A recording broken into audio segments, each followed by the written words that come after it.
I will tell you that I didn't have a voice because of residential school. I lacked in self-worth, no self-esteem, no voice, easily intimidated by non-native people and institutions. We are not visible. It's somebody else's space. It's somebody else's place. So that kind of intimidation, very, very strong. Moving from a rural, from northern community, from Manitoulin, it seemed like a long ways back then when I was young, to the bright lights of Toronto. Eventually, there were places for us. At first, it was just the Y, where we hung out as young people. We met on a Saturday night, and it was before we even had any knowledge of our own ways.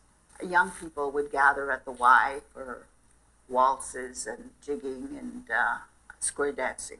That was our dance. Living in the city, you kind of wonder, well, where is it? What is it that talks about who we are, that reflects who we are? Where is it? In the city, you don't see it. I didn't see it. I didn't see anything that was traditional, Aboriginal, Indigenous, or any of those things. And so finally we asked each other, who are we? What are our teachings? Where's our music? Where's our songs? Where's our dances?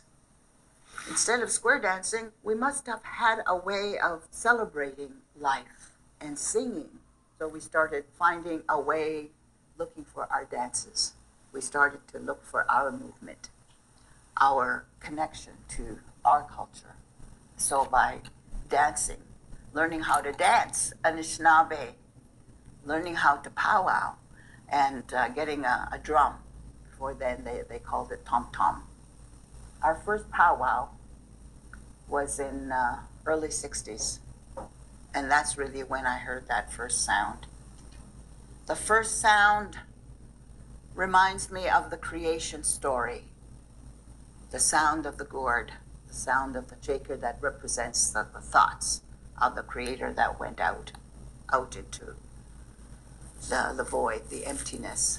And so for me, it stirred something within me that was very deep. The sound went deep, deep into the core of my being, and it's like it woke something up in me. It stirred something.